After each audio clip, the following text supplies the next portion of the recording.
we have like a one-page strategic plan. It really outlines things, make it very clear. We spend a lot of time on that because it really starts to get the owner and entrepreneurial brain, on a piece of paper that they can communicate to the rest of the team. Welcome to a brand new episode of the M&A Mastermind Podcast presented by Cornerstone International Alliance. I am your host, Nick Olson. On this show, I get the opportunity to talk with the brightest minds in lower middle market M&A. Together, we discuss industry intelligence, deal management, shared successes, specialized expertise, and much more. If you serve the small to medium-sized business owner, this show will offer you tactics and insights you can use and implement now to become a master in M&A. All right, Jason, for our listeners, just to kind of set the tone of the conversation today, tell us a little bit about your background. Yeah. Background, like you said, it's been about 20 plus years in tech and real estate. Worked for big companies and small companies, but my passion is really in the small to mid-sized companies. I was part of one that was, aggressively going after growth. We did that and we exited higher than industry normal, averages when it comes to valuation.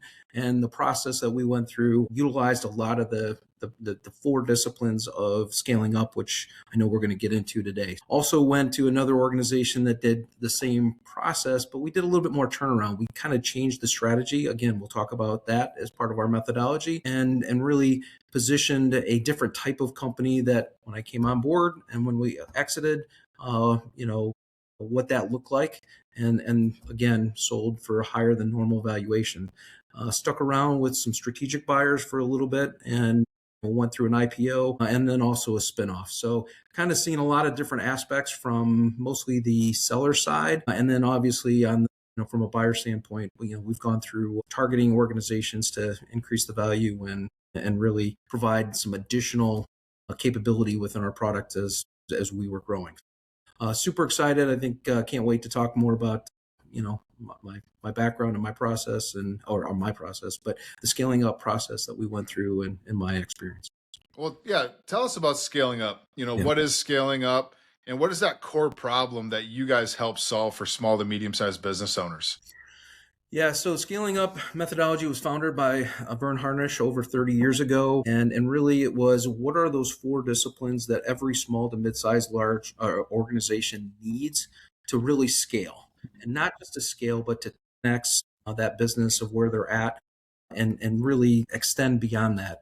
We feel that our methodology and our framework allows organizations to 3x what their current revenue is today. Framework is really based around four key items and disciplines. One being strategy, which is making sure that where are you going? We run into a lot of entrepreneurial people that are starting their business or startups that are in that initial stage, and it's they've got the vision in their head, but how do they communicate that throughout their organization? And that's really setting the strategy and making sure that you've got clear goals and those are communicated throughout your organization.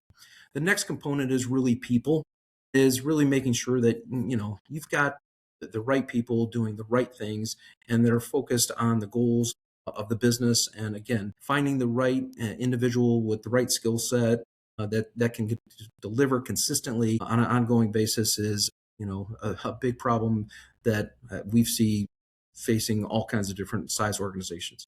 The next component is really, okay, now we move into kind of execution is how do I get a high performing operating, company to really execute at a high level to make sure that you can achieve those growth goals. And that is really execution. And that is everything from putting together, weekly and monthly and quarterly goals, as well as daily huddles, and really kind of structure the business so it has upward and downward communication and is very effective in terms of looking at how do you, look at your processes and how do you get that continuous improvement going. The fourth component is really, which I think is the major differentiation, and it's one of the biggest challenges that I see in small to mid-sized businesses. And that is, if you are going to grow, or if you are going to invest in changing your business or upscaling your business, it's going to take cash. And the problem that we see right now is small to mid-sized companies have a real, they might have the greatest idea, the best people, but they don't know how to generate money or cash to really to support growth or maintaining that business trajectory, right? So the biggest thing that we see there is if you don't have it, where do you go get it? And that is you're going to go to private equity, you're going to go to maybe a bank or whatever, and what you're going to do is end up giving up a percentage of your business to basically fund your business or your growth.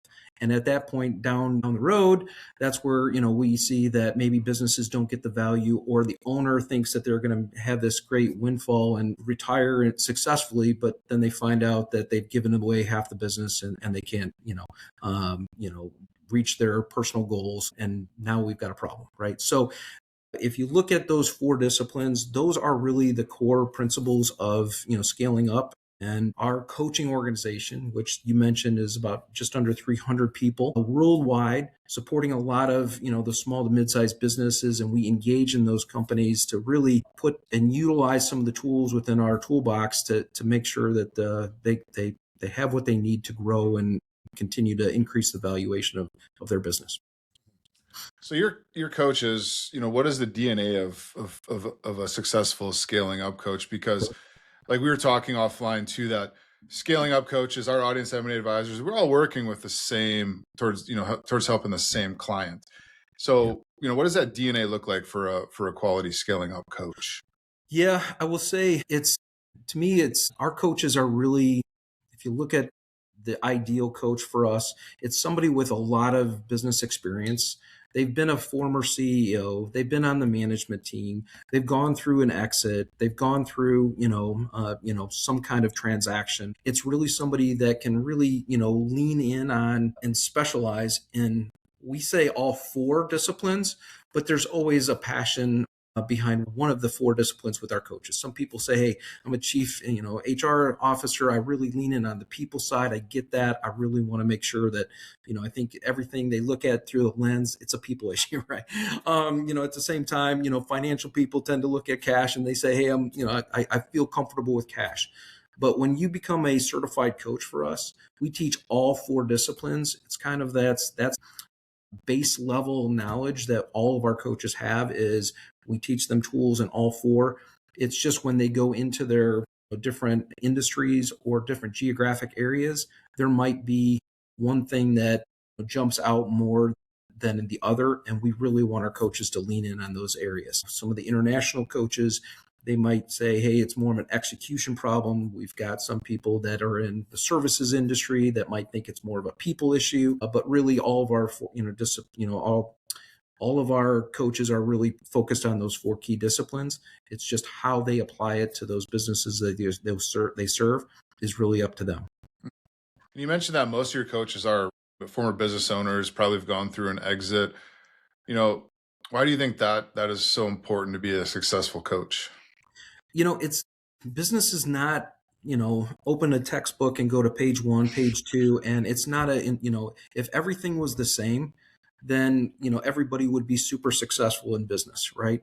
The reality of it is if you leverage the tools that are in our toolbox and our, that we bring, through our coaching, practice, and focus around those four disciplines, there are some science to business, right?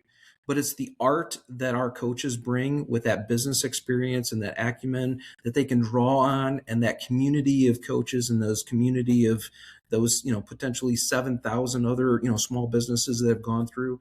That's really what I think sets us apart. We always say we try to meet our customers where they're at. Today, if I'm, just a startup, maybe it is delivering and coming up with a very crystallized strategy, right? If I'm growing and I'm now got to, push that down from that entrepreneurial to a management team, well, hey, I got to find a really strong management team and that might be my biggest thing today, which is a people issue.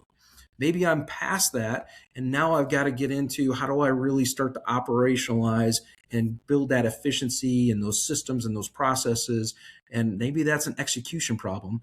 Or today, hey, I got to make payroll. It's got to be a cash issue, right? So really, it's how do we lean in on, and our coaches engage in those small to mid-sized businesses, I think is real key to making, what we bring to the table. It's just not so prescriptive. It's really more adaptive to basically where the businesses are at today. Yeah, so it sounds like you really work with business owners at all different phases of a business life cycle. Like I said, it could be a startup, it could be someone ready for an exit, and everywhere in between. Yeah. What type of business owners are you working with, and what does that look like from a just from a a profile perspective? Like how big are the? Because we said small to mid-sized business owners. Like, can you define what that looks like a little bit more for our listeners? Yeah, I think it plays pretty well with some, size of businesses that we even have with, our partnership with you. And Mhm. it's really, if you look at the ultra small, which is probably that 5 to 2 million, they read the books, they might go to a webinar, they might, participate in some online learning for us. That's not really who our ideal coaching client is.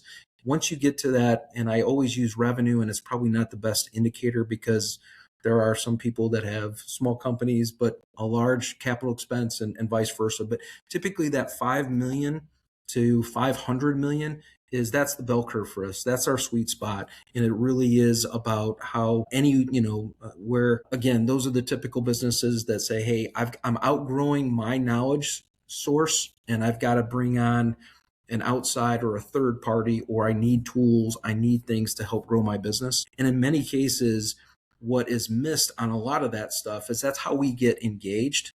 But one of the first questions we always ask is, I'm always a big proponent of working with the end in mind.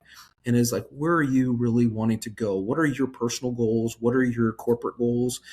And you get all kinds of things. I want to retire, I want to hand it off to my kids, I want to sell for x millions of dollars, or whatever it is. And I think that's really, if we always start there and we say, okay, if we understand where you're going, and if you're using the framework of scaling up, then we can help accelerate that and get you to that finish line with a higher valuation, much more effectively. And also from a buyer perspective, they're going to look at you as, oh, you've got a really good handle on your business.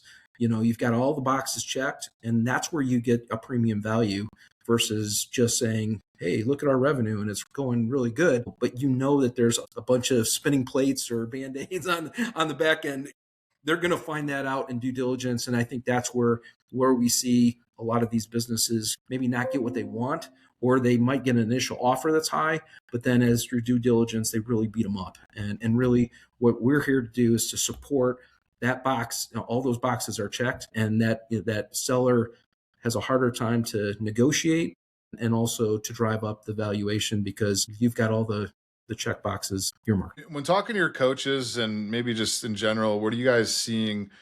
Any common themes as to where you see business owners getting stuck more than, are there any common themes there that would be good for our listeners to know? Like, hey, we see a lot of business owners struggle with this or that. Any common themes you see?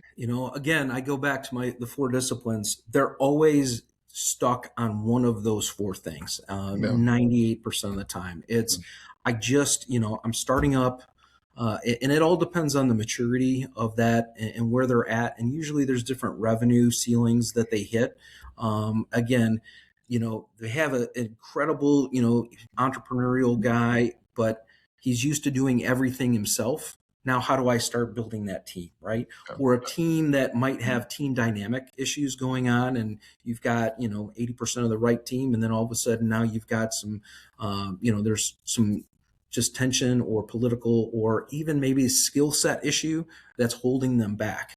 Usually when we go into our discussions and we have our workshops and we have our management team things, we really try to understand and flush those out. Let's keep everybody honest in the same room and figure out how we can move forward, and maybe where the reinforcements need to be put in, new processes, new tools, or things of that nature to really help move that organization forward. I don't know if it's really one thing. It's it all depends on the industry and location too. Some are more sensitive to geopolitical type of situations, others are more sensitive to I can't find good people. Other people are saying, hey, I've got operational things, I just can't get what I need when I need it. It really varies. And I think, again, if I look back on the differentiation of our methodology and our framework, it is that adaptability when we go into a client for the first time is you do hear some common themes, but at the same time, they're always tell you, they'll say, man, I got an issue with this. Yeah. And it's like, okay, let's start there, right? And that's usually where, we like to start, is if the customer or that client doesn't know where to start. I think, we've got a methodology around that too, but we always say, usually there's something that keeps them up at night, and we just try to identify that and then really start the engagement and start working toward that. And then you develop into all the other 4 disciplines, because at some point in time, one of those things are going to come up as they continue and grow. Yeah. Like I said, you've been talking a lot about your 4 disciplines, and it's, your methodology is all around those 4 disciplines. When you're looking at working with a business owner, and maybe it's a 2-year, 5-year, 10-year, horizon or runway to work with them, any specific tools or things that you guys do that you guys use on a consistent basis that really helps drive higher valuations, or better quality of earnings, or even just reduce that owner independence? Yeah, Or I think owner dependence, I should say. This episode of the M&A Mastermind podcast is powered by Cornerstone International Alliance, where leading M&A firms come together. As part of this international network, you get access to global opportunities, over 200 M&A experts, enhanced collaboration and knowledge sharing, and some of the best M&A tools and resources available, all to help you take your firm to the next level. Ready to join this exclusive network? Visit cornerstoneia.com/new member today. Right. I guess the first thing is like you said, is what's that time frame, right? Is really try to identify that. And that's usually done through a lot of our assessments and our front end stuff, right? Again, what is that owner's goals? What is the goals of business? What are their current KPIs? What is that baseline, right? And that's really just trying to understand, what we're dealing with, right? Because some people, what we see all the time, and you guys can probably relate to this, you get a phone call and say, I'm ready to sell my business. And when they go to say, hey, okay, well, let's take a look at your revenue. Let's take a look at your people. Let's take a look at how you're executing. And then they realize, holy cow, there's a lot of gaps there. And the reality of it is they're not ready to sell or get the valuation that they're looking for. So we need some of that lead time to make sure that all those things are in place to really drive a true better than average, valuation, right? So I think if you look at, the tools that we use a lot of things like, the assessments I talked about. We have like a 1-page strategic plan. It really outlines things, make it very clear. We spend a lot of time on that because it really starts to get the owner an entrepreneurial brain, on a piece of paper that they can communicate to the rest of the team, right? We have different tools like, agendas for daily huddles and weekly and quarterly check-ins.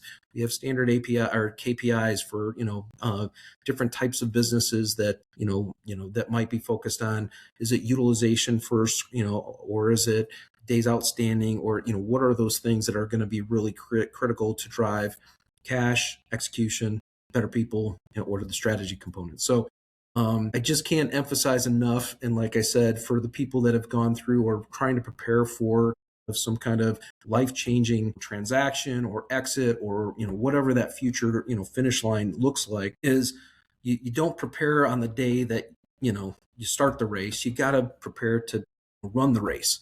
And I think that's really where, if I look at scaling up, we're here to make sure that when you run it, you can run it at a world-class pace and, finish strong, so to speak. I know that you guys, I don't want to take your term, but Yeah. I do believe in it. Scott would love that you use that term. It's a good analogy. You're not going to run a marathon and just go and do it. You're going to train Yeah. many, many weeks in advance, even years in advance. Yeah. And I think that definitely holds true to what you're talking about here is, Yeah. and rarely do you find a business owner that's ready to sell, or the business is ready to sell when they're emotionally ready to sell. Like a lot of times those things tend to not line up. And then, you have to work with, coach your coaches to kind of bridge that gap. And I know when you hear Scott Bushke talk, our founder, he talks about that wealth, that lifestyle number. What are you going to get for your business? Now, if it's less than what your ideal lifestyle looks like, then you got some work to do. If it's the other way around, okay, now you might be ready to sell, and we can move forward. But it all starts with that conversation, you said you got a couple of forms that, and tools that you use, but it also, helps to get, a valuation, or we call it a real market analysis, to understand the value of your business. Talk about that a little bit, and getting that, and what the importance of it, and how it's helping your coaches, kind of, plan out the strategy and the timeline of, what their clients need to do to get to that number that they want and need. Yeah. Well, as you know, one of the biggest things, or misnomers or myths or whatever you can say, is when you ask an owner or a founder how much your company is worth, I would say 9 out of 10 times they're always wrong, because they always put it at the high end. Oh my gosh, my company's worth $1 bazillion, right? And the reality of it is, until you get a third party and a standard, way of scoring that and looking at that from a variety of different angles, like you said, whether it's emotional, whether it's, financial, whether it's logistical, whether it's, structural, whatever that is really truly the value of the baseline that you're talking about, right? And I think once you can get that level set there nailed, and say, if this is what the market is telling me, and this is what all these professional advisors and consultants are telling me on the outside, then how do I get there? Because I know when you guys do your analysis, it's very clear that their shortcomings are going to be, usually there's going to be a list, right? That's the list that we feel that we can address to really increase that valuation together. And I think that's what makes our partnership really strong, because it's, very rarely the owner says, well, my company's not worth anything. And, it's like, well, yeah, it is. But it's usually the opposite. It's, hey, it's worth, 10 times more than they think it is, because that's the lifestyle that they want afterwards. Right. But they don't, again, how do they get to that finish line? There's got to be a systematic approach. And I think that's where we come in. Yeah. And you mentioned, the relationship between scaling up and Cornerstone. And this is something that, every party, all parties involved have worked very diligently to make happen. And essentially what it is, and I'd love to hear your perspective of just the partnership and what that means for the clients and for both entities. But it's really bringing two disciplines together to serve the client the best that we know how. And so how do you see that this partnership, working and benefiting not only your coaches, our firms, and then ultimately the business owner? Yeah, I'm going to start out with, when we were looking at partners and going out there, one is who really, whose sweet spot is that small to mid-sized business, right? I think that is the first, criteria. The second criteria is who has really, consistently executed on these transactions. There's a lot of people who say, "Oh, I'll help you. I'll do this," and they do probably one deal a year, right? Just the sheer volume of Cornerstone and CIA that you guys have executed at a high level. The other thing that really, I guess, drew me in was with Scott's, when he referred to POMO, the power of multiple offers. We saw that firsthand in my first organization that we were with. There's a great story behind this. I'll share this, a lot of the details maybe for another call. But it really went into, if you get, we had a lot of the boxes checked, right? Very diversified revenue, consistent recurring revenue, people solid, execution right on, strategy documented, cash on hand. All the boxes were checked on that. So when we went to the market, there's always the strategic buyers and the private equity buyers. It was very apparent to us that private equity just wasn't going to be the right buyer for us, that we had data, IP, all these other criteria for increasing our valuation that we kind of planned for as we were moving toward that finish line. Once we got to the finish line, it's like, man, you put it out there, and all of a sudden we had a lot of people come, to us. It was, some people were looking at us because of our data. Some people looked at us for the market that we serve. Some people looked at it for our partnership. Some people looked at it from our brand of customers. So we could basically go to the market and reach a much broader purchaser or buyer. And at that point, it really allowed us to, start the, I won't say bidding process or auction process is probably, Right. You guys got better terms than I do on that. But it was really just putting ourselves in the best position to accommodate a broader market and also to get a higher valuation. And I think that's really what, that was, I was living and breathing that every day. And I think that's So that partnership that you guys offer, I think if we can help, cue all those, and set that customer up for having all of the diversity and all the boxes checked to increase their valuation, then again, I think that's where Cornerstone and CIA can really take that to the next level and bring in multiple offers and bring in those different buyers. And that's why I think this partnership is so strong. Yeah. And I'll add to that too. And very well said, Jason, that, both entities have an international presence. And, I would imagine that was, another big thing Right. for synergistic reasons why, scaling up and Cornerstone and CIA, made a lot of sense is because, we have, coaches and firms all across the world, which has been huge. And, the one thing that we always say, for a firm that benefits our clients is, with 35 firms in our group and growing on 5 different continents currently, that, not only do we have boots on the ground in many different parts of the world, but also, we have deep, vast industry expertise. So if firm A over here has a client that maybe, hey, I've not done many deals in that space, but, this firm over here that they're partners with has 20 deals closed, like that synergy between the two are going to be, where now they can serve that client to the best of their ability. So, but also when we have a partnership with scaling up, where, and this kind of leads to my next question, is, we see business owners, we talk to them all the time, like a lot of times they're not ready.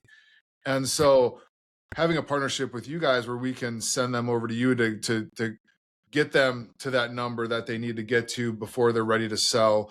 And then, we can work together to get them there and then work together to sell that and help them, hopefully with the biggest financial transaction of their lives is a great synergistic relationship as well.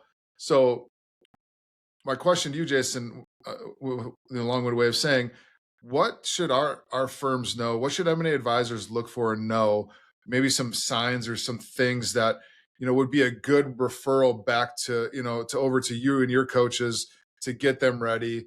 Obviously, the pillars that you talk about, we look at kind of the same things generally speaking, but, what are some things that we should look for? What are some reasons or a good situation where we can, send those clients to you and your coaches? Yeah, I think it's a couple things that we're always going after the same clients with is, what's their time frame, right? And what's that ideal end state look for that individual? And then it's really as simple as it sounds, what do they think is holding them back to getting there, right? Some people say, yeah, I want to sell right now, but man, I've got, I want this one last purchase order because then I can get my valuation up, or hey, I gotta, bring in this one, I gotta get a new CFO, or I gotta, whatever. And it really does come around one of those 4 disciplines is what I see is, yeah, if I just could, have a, I'm kind of growing right now and we're driving by the seat of the pants. We just don't know what the next 1 or 3 years look like. Let's find a way to, flush that out with them. Right.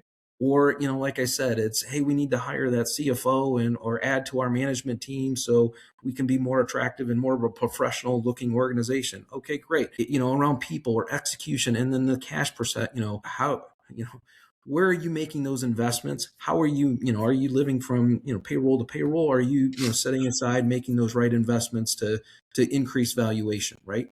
So when you're, I guess, talking to your clients, they're going to say, and I think your advisors are great at this, is determining, are they ready? And if they're not ready, then what's holding them back? And I'm guessing that is really when to engage, a scaling up coach. And again, if you can, qualify even further down to say, what are one of those 4 components, that's at least we know where to start. When we come in, we know that they're going to go to a finish line, but at least that gives us some heads up, just like, you guys want to know when and the type of organization, the revenue and EBITDA and all kinds of other financial information for valuation. We just, are a little bit more on the front end of that stuff. Yeah. How important is that valuation? Let's say, because a lot of times that's the entry point for us is get that valuation, understand the value of your business, and then we can have a conversation from there. I would imagine, and maybe you have an example of a coach or a situation that it's been nice to have that ahead of time, because I would imagine you could do a lot more from the coaching perspective once you have like a full valuation done. I think that's a great place to start, to be honest with you. Again, it's not emotional. It is a very financial look at it, and it really identifies a lot of the gaps, to be honest with you. What is their monthly recurring or their annual recurring? Is it a cash, position? Is it, and just really some of the other components that really, when a buyer looks at you, what are they going to look at? Everybody looks at the financials first. Send me over your financials and we'll take a look at it, right? So it's making sure that those are rock solid. And also it's not an owner's opinion. It's not an owner's, thought process. It's basically a hard number. And at that point, usually, that's again, if that is the target, and if there is a gap on getting to that target, then that's usually where it's a good time to bring in a coach, because I think we work with a lot of partners like yourself, or financial institutions, as well as, and the owners are always asking for that. They're looking for that trusted advisor. They're looking at, somebody to kind of take them through that journey. And that's really where I think the coaches are, because we're aligned to really, again, get that customer to a finish line. And the quicker that we can do that, the more systematically we can do that. That's really the value that, I think we can bring. Yeah. And creating a strategy for someone who has a valuation compared to someone who doesn't. I mean, you're essentially, it's a shot in the dark. It's more subjective way to look at it than now we have this objective measure. Like my business is valued right now at $10 million. Whether you want to get 20 million for it or you wanted to get 5 million for it, depending on your business, you can kind of pivot. But having that just that valuation and to understand and guide you, whether it's from the M&A perspective or from the coaching side of it, I think would be far more valuable and advantageous to have that done.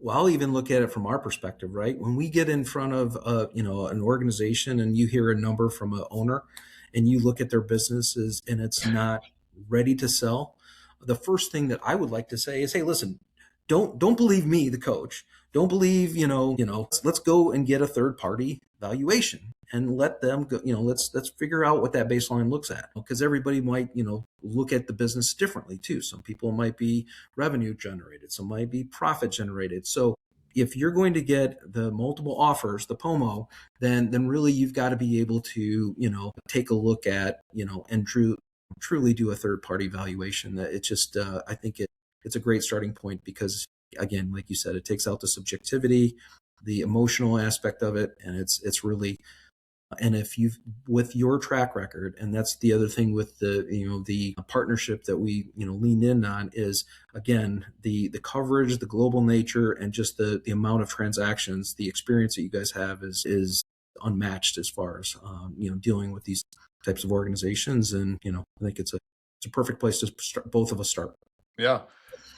And not to toot our own horn, but you brought it up, so I'm going to say it. We last year the Alliance closed over $2.5 billion in enterprise value in deals last year, and our record year as a group. So like I said, the expertise, the experience is there, and having that validation from an organization like yourselves is amazing for us, just because now two strong organizations coming together, serve these business owners, working for one common goal, I think is going to be amazing. The possibilities are endless, I think, between our two organizations, and really looking forward to what the next, 1, 2, 5 years looks like. From your perspective, Jason, what does that future hold? Anything, take out your crystal ball. What do you guys have coming up in the future, that maybe that you can share that you're working on that might be like, hey, this is amazing. I want to work with one of your coaches. Yeah, I will say it's a lot of it has been based on a lot of your research, a lot of what we're researching, which is we do know that there's a huge transfer of wealth coming. We do know that there's going to be, believe it, whatever numbers you want to say, 48 to 52% of the market is, in our market is going to be looking to exit or, get out of their business over the next 3 to 5 years.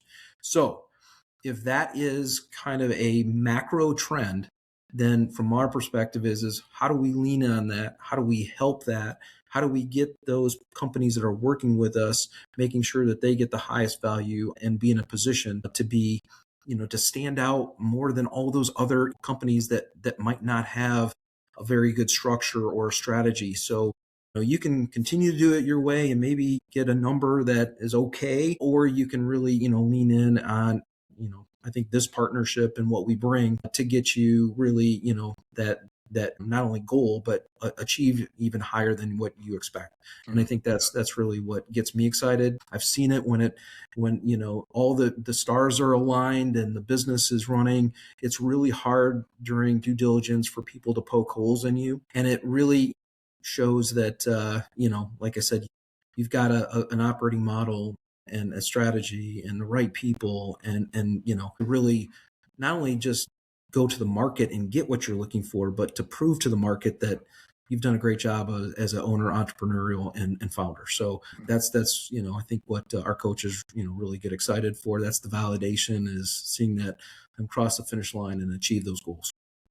And that's what it's all about, helping them get across that finish line and go on to the next phase of their life, happy, financially able to live their ideal lifestyle. And that's why we do what we do. Yeah. Jason, thank you so much. This has been an amazing conversation. I know me personally, it's been great working with you and your team. Excited at what the future holds for scaling up and Cornerstone together, and ultimately for our clients. And so thank you for joining. Where can our listeners learn more about scaling up or maybe connect with yourself? Yeah, I would say if you want to go to scalingup.com, that is, I guess, one of our premier pages. You will see, coaching offered. You'll see upcoming events. Vern Harnish does publish his books. He speaks at over 150 venues across the globe every year on this very topic in our framework and our methodology. If you want to reach out to me, I'm available on LinkedIn. You can also follow Scaling Up Coaches on LinkedIn as well. I would encourage all you to do that. And, we'll look forward to connecting and seeing how we can accelerate your business and increase that value and get you that retirement that everyone deserves. Or across the finish line. I guess maybe this is probably the better way. Finish strong, right? We're going to help you finish strong. Yeah. Scott's going to call me on that one, I'm sure. All right. Thanks, Jason. Thank you so much, Nick. And that's all we have for today's episode. Make sure to like, share, and comment on this episode. Subscribe to our YouTube channel and pass this episode on to anybody who think might benefit from our conversation. A coach, and an M&A advisor, a business owner, anybody who think could benefit from this conversation, make sure that they see it. And tune in every Thursday for a brand new episode each and every week. Thank you, everybody, and take care. Thank you for joining us on this episode of the M&A Mastermind Podcast, and a special thank you to our presenting sponsor, Cornerstone International Alliance. If you enjoyed today's discussion, don't forget to like, share, and comment. We'd love to hear your thoughts. Make sure you hit that subscribe button so you never miss an episode. We'll be back next week with more insights, strategies, and real-life experiences to help you take your M&A game to the next level.